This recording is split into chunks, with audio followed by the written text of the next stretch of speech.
Bonjour chez vous.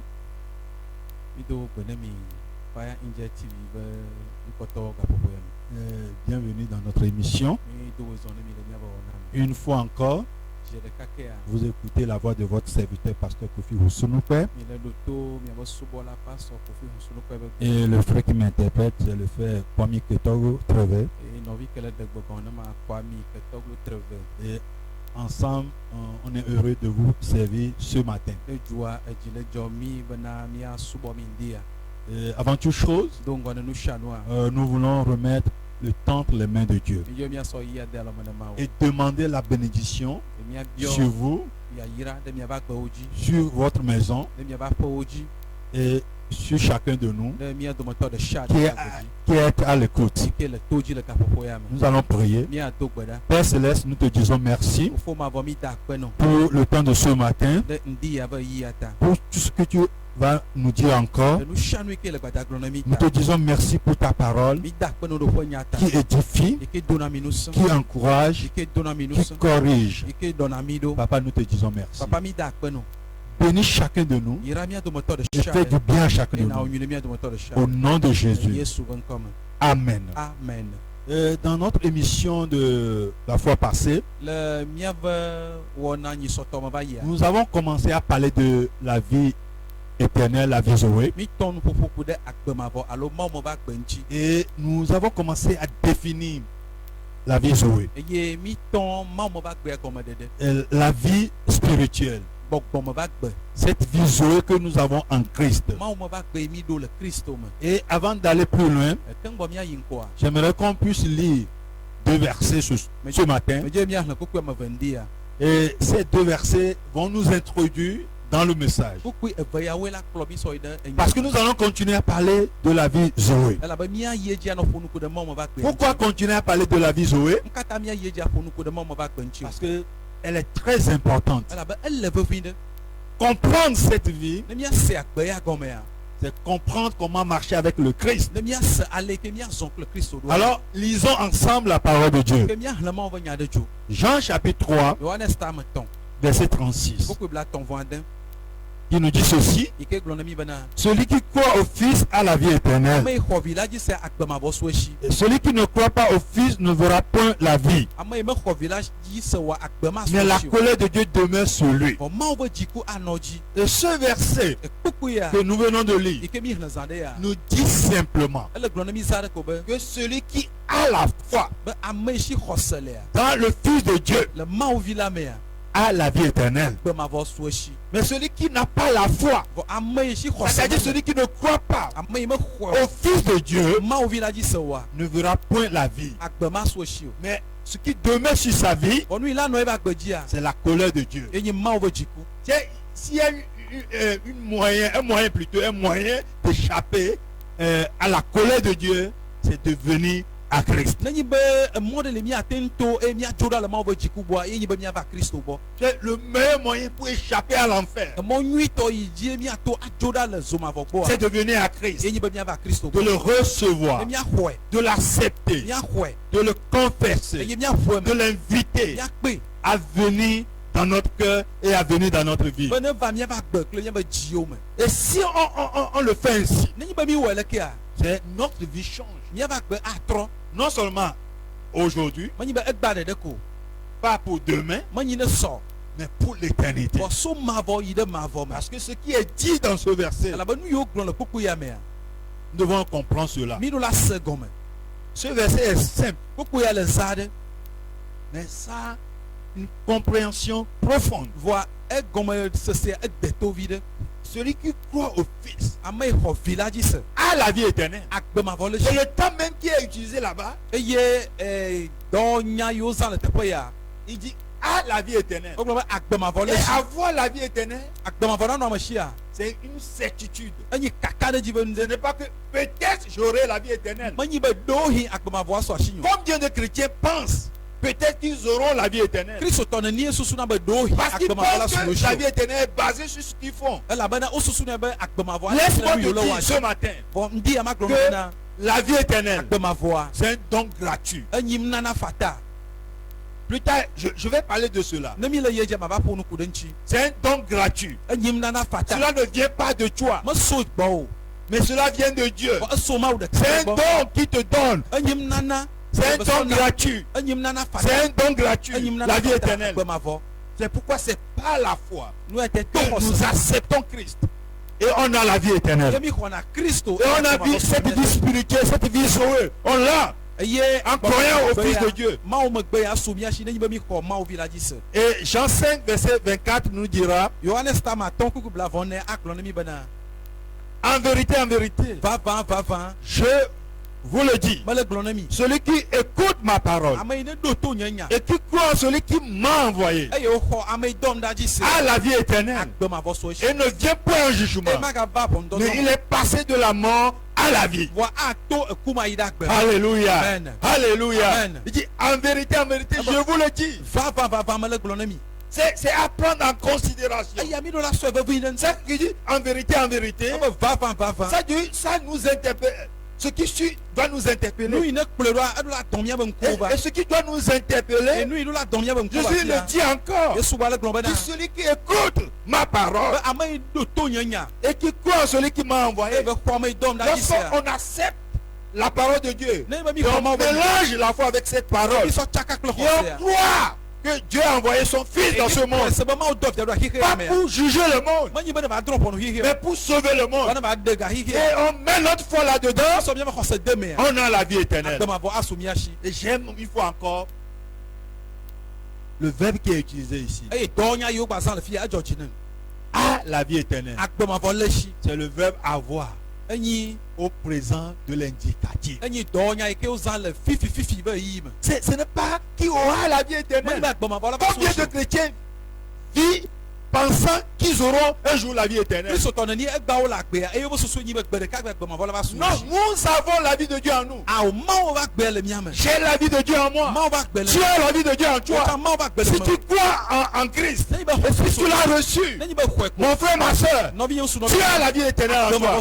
Ne laisse personne te tromper. Ne laisse personne te tricher.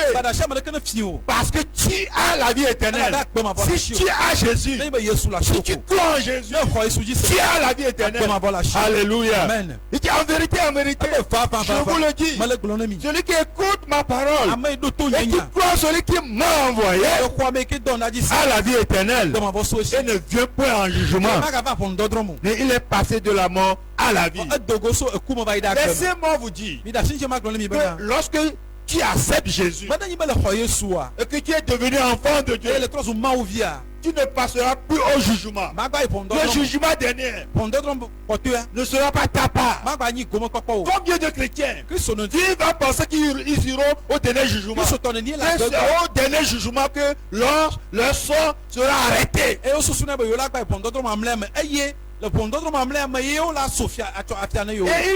ils vivent en pensant au dernier jugement. Laisse-moi te dire, le jugement qui doit tomber sur toi un jour est tombé sur Christ à la croix. Alléluia. Amen. La condamnation qui doit tomber sur toi un jour est tombée sur Christ à la croix. Christ a mouru sur la croix. Il a porté notre condamnation. Il a porté notre jugement sur lui, pour que nous devenons justice de Dieu en lui. Alléluia. Ça c'est une vérité incontournable que chaque chrétien devait saisir et l'appréhender pour lui-même. Alléluia. Il dit à la vie éternelle et ne vient point un jugement. Oh mon frère, tu n'iras point un jugement. C'est un faux évangile lorsque on te dit que tu iras au dernier jugement. Il n'y aura pas de jugement pour toi. Plus de jugement, plus de condamnation. Tu sais pourquoi? Parce que Christ l'a subi à ta place. Lui, il a été puni pour les injustes. Lui, juge, il a été puni pour les pécheurs. Lui, juge, il a été condamné pour les malfaiteurs que que nous sommes. Alléluia. Amen. Et nous sommes devenus justes aux yeux de Dieu. Et le ciel nous déclare juste. Et le ciel nous déclare saint. Et le ciel nous déclare qu'on est assis dans les lieux célestes. Mais combien de chrétiens vivent en pensant que ils iront donner jugement? Il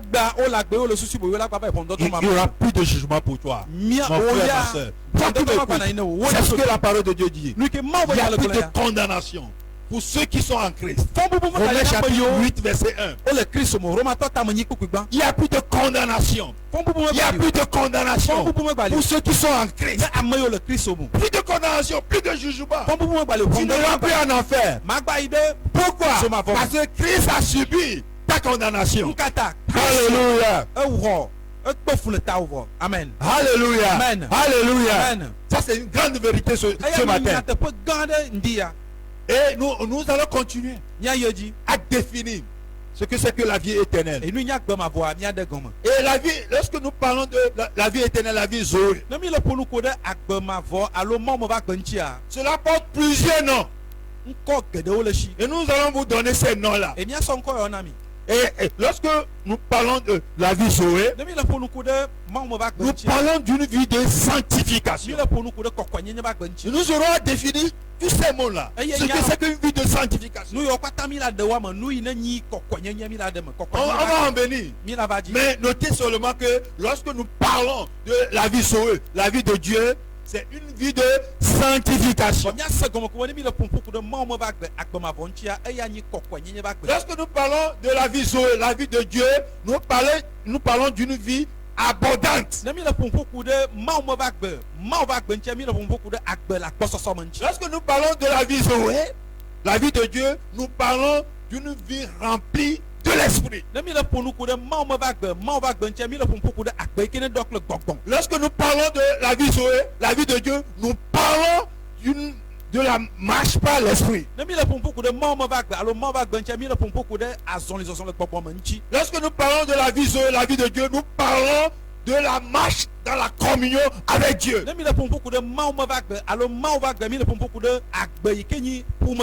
Lorsque nous parlons de la vie de Dieu, la vie Zoé, nous parlons d'une vie par la foi. Lorsque nous parlons de la vie Zoé, la vie de Dieu, nous parlons d'une vie agréable à Dieu. Lorsque nous parlons de la vie Zoé, de la vie de Dieu, nous parlons d'une vie échangée à la croix. Lorsque nous parlons de la vie Zoé, la vie de Dieu, nous parlons d'une vie crucifié. Et Paul pouvait dire, j'ai été crucifié avec Christ. Si je vis, ce n'est plus moi qui vis, c'est Christ qui vit en moi. Ça c'est une vie crucifiée. Ce n'est plus moi qui vis, ce n'est plus toi qui vis, mais c'est Christ qui vit en toi. C'est là la vie Zoé, c'est là la vie de Dieu. Lorsque nous parlons de la vie Zoé, la vie de Dieu, nous parlons d'une vie sainte, progressivement sanctifiée, jour après jour, moment après moment, instant après instant, notre vie devient conforme à la vie du Christ. Lorsque nous parlons de la vie Zoé, la vie de Dieu, nous parlons d'une vie chrétienne victorieuse. Alléluia. Amen. Alléluia. Amen. Nous parlons face aux situations. Nous parlons face aux situations que nous sommes plus que vainqueurs. En toutes choses. Même au moment où les gens nous regardent comme des brebis destinés à la boucherie, nous sortons plus que vainqueurs. C'est au moment où nous sommes faibles, nous sommes forts. Ça, c'est la vie chrétienne. Et c'est une vie mystérieuse, cachée en tout temps, maintenant révélée dans le Christ. Alléluia. Amen. Et nous sommes appelés à pratiquer la parole de Dieu dans la puissance de Dieu, dans la puissance du Saint-Esprit. C'est la vie Zoé. Et malheureusement, il y a beaucoup qui se trompent par rapport à cette vie Zoé. Alléluia. Amen. Mais nous, oh, nous regardons les choses comme Dieu les regarde. Nous voyons les choses comme Dieu les voit. Alléluia. Amen. Et ce soir, je veux simplement dire que ce matin plutôt que Dieu est avec nous et que Dieu veut nous conduire dans cette vie Zoé. On l'a déjà dit que la vie Zoé là se trouve dans le Fils. Mais malheureusement, les gens ont une mauvaise concession concernant cette vie. Je vais vous donner les mauvaises idées que les gens ont par rapport à la vie Zoé. La première chose que j'aimerais dire, la vie Zoé, ce n'est pas une vie que nous-mêmes on doit réformer. C'est qu'on ne doit pas se réformer soi-même. Parfois les gens pensent qu'il faut devenir meilleur. Je dois faire ceci, je dois faire cela pour devenir meilleur. Non, la vie chrétienne, elle n'est pas ainsi. On ne devient pas meilleur. On est et on fait. On ne fait pas pour être. Et ce que nous voyons aujourd'hui, les gens font pour être. Mais nous sommes et nous faisons. Nous sommes des enfants de Dieu et nous marchons comme des enfants de Dieu. Nous sommes des enfants de Dieu et nous obéissons à la parole de Dieu. Nous n'obéissons pas à la parole de Dieu pour devenir enfants de Dieu. Nous ne marchons pas sur les commandements de Dieu pour devenir enfants de Dieu. Nous n'allons pas à l'église pour devenir enfants de Dieu. On n'est pas baptisé pour devenir enfants de Dieu. Nous ne prenons pas la Sainte Seine ou bien communion pour devenir enfants de Dieu. Nous n'allons pas à l'église pour devenir enfants de Dieu. Nous ne nous aimons pas les uns les autres pour devenir enfants de Dieu. Mais nous sommes enfants de Dieu. C'est pourquoi nous allons à l'église. Nous sommes enfants de Dieu. C'est pourquoi nous nous aimons les uns les autres. Nous sommes enfants de Dieu. C'est pourquoi on accepte d'être baptisés. Mais combien de gens ont une mauvaise façon de voir la vie chrétienne? Et ils disent, il va changer, il va réformer. Oh, la vie chrétienne, elle n'est pas ainsi. Et les gens comptent sur leur propre force, sur leur capacité à pouvoir grandir en maturité. Et ce concept n'est pas donné par le Christ. Non, Christ nous dit dans Jean 15, verset 5, il dit sans moi, vous ne pouvez rien. Alléluia. Il dit sans moi, vous ne pouvez rien. Je suis le cep. Vous êtes les samas. Et si un sama ne demeure pas sur le cep, il ne peut pas porter de fruits. Sans moi, vous ne pouvez rien faire. Ça veut dire que notre vie chrétienne, notre vie de tous les jours en tant qu'enfant de Dieu, dépend du Christ. On reçoit la vie du Christ. On grandit en dépendant de lui. Mais combien pensent il peut tout faire sans le Christ. Mais Paul nous dira le contraire. Dans Philippiens 4 verset 3, il dit je puis tout par celui qui me fortifie. Depuis tout par celui qui me fortifie. C'est important que nous puissions comprendre ces choses. Philippiens 4:13 plutôt. Je puis tout par celui qui me fortifie. Alléluia. Amen. Et la deuxième chose, cette mauvaise conception que les gens de la vie chrétienne ou de la vie de Dieu, c'est la suppression de la vieille nature. Ils pensent qu'il peut enlever la vieille nature. Tant que tu vas vivre dans ce monde, la vieille nature sera toujours là. Peut-être vous ne comprenez pas cette vérité. Peut-être on ne vous l'a jamais enseigné. Le jour où tu donnes ta vie à Jésus, tu as double nature. Je veux que tu comprennes cela ce soir. Tu as double nature. Tu as la vieille nature qui est adamique, pécheresse, qui est perdue, qui mérite l'enfer. Mais au même moment, tu as une nouvelle nature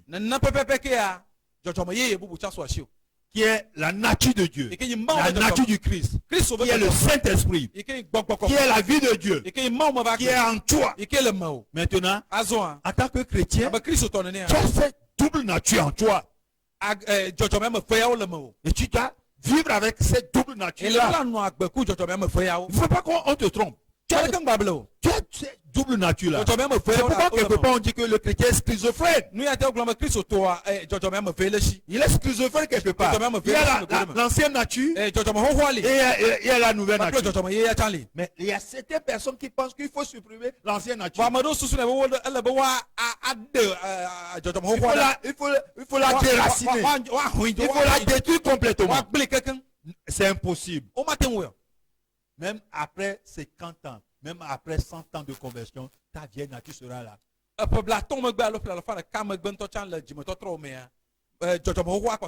C'est pourquoi parfois les gens sont étonnés. Même après 50 ans de conversion, c'est moi qui a fait ça. Oui,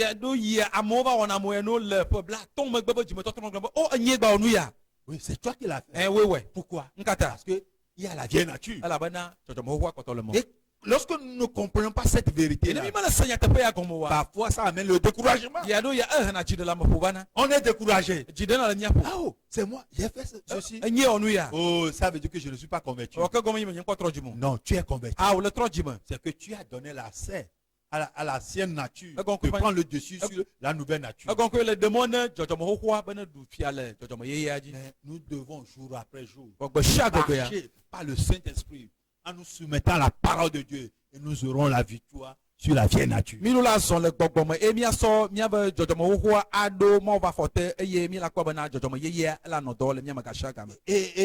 c'est une vérité.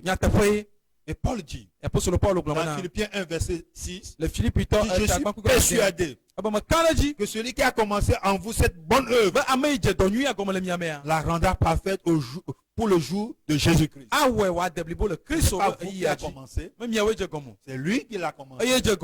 Et Paul dit, je suis persuadé, j'ai cette assurance que celui qui a commencé, il va l'achever. Alléluia. Amen. C'est pourquoi même après 30 ans de conversion, la vieille nature sera là. Mais comment marcher dans une vie de victoire en tant qu'enfant de Dieu? À nous dépouiller et à nous revêtir. On se dépouille, on se revêtit. Et la troisième chose, c'est une fausse conception de la vie chrétienne, de la vie de Dieu, c'est la perfection. Les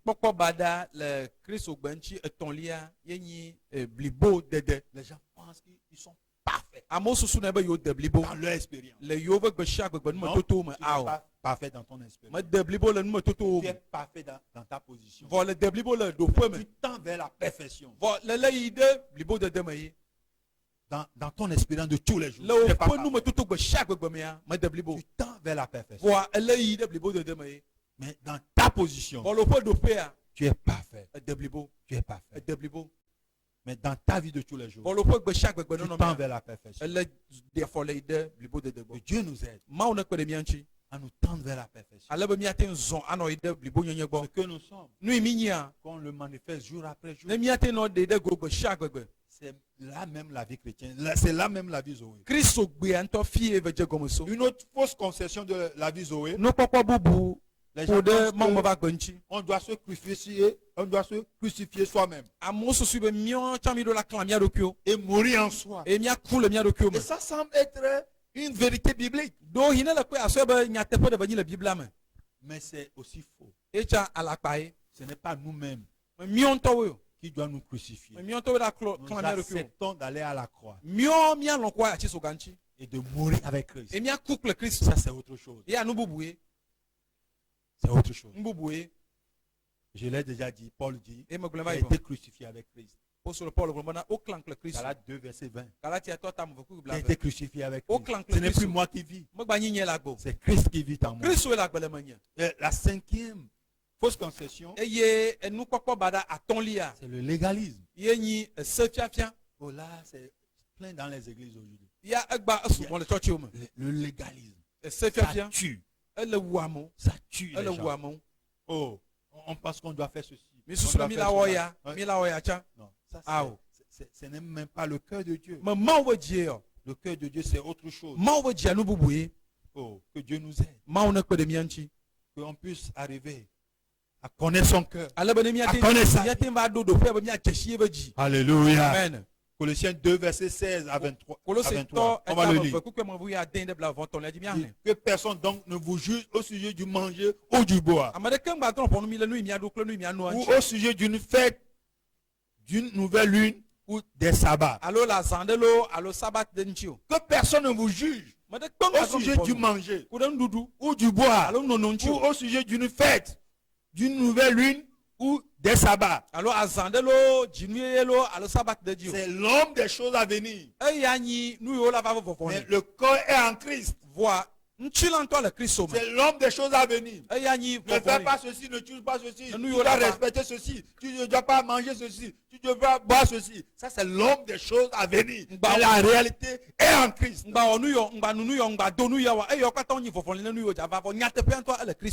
Qu'aucun homme, sous une apparence d'humilité, par un culte des anges, ne vous ravisse à son gré le prix de la course.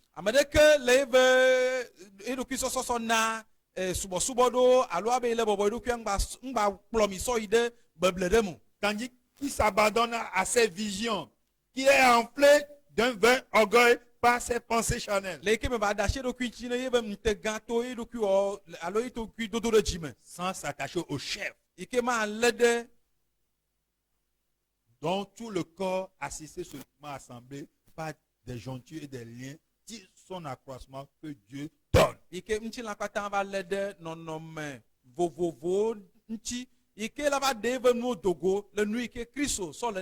Écoutez bien, si vous êtes mort avec Christ, au rudiment du monde, pourquoi comme si vous vivez dans le monde? Vous impose-t-on ces préceptes? Ne prends pas, ne goûte pas, ne touche pas. Préceptes qui tous deviennent pernicieux par l'abus. Qui ne sont fondés que sur des ordonnances et les doctrines des hommes. Et ne prends pas, ne goûte pas, ne touche pas. C'est des hommes. Ça, c'est le légalisme. Ils ont la vérité, une apparence de sagesse. Un culte volontaire d'humilité.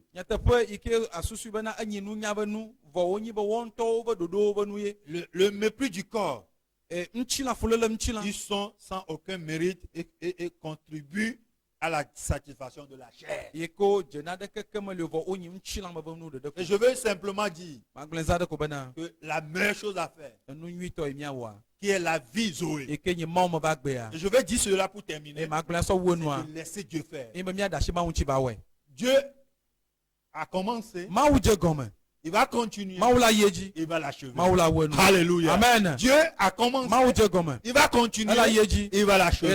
Ça, c'est la vie Zoé. Je laisse Dieu faire. Dans ma vie, tel que je suis faible. Je laisse Dieu faire. Je suis abattu. Je laisse Dieu faire. Que Dieu vous bénisse.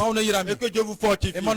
Alléluia. Amen. On va prier. Père, nous te disons merci de nous bénir encore ce soir. Ce matin, de nous fortifier, de prendre soin de nous garder, de nous préserver à cause de ta grâce. Alors bénis chacun de nous, fais du bien chacun de nous, dans le précieux nom de Jésus-Christ. Nous avons vécu ce moment et nous disons Amen. Et chacun dit Amen chez lui et nous disons à la prochaine. Que Dieu soit chez vous et qu'il vous bénisse abondamment. Amen, amen. Amen. Amen.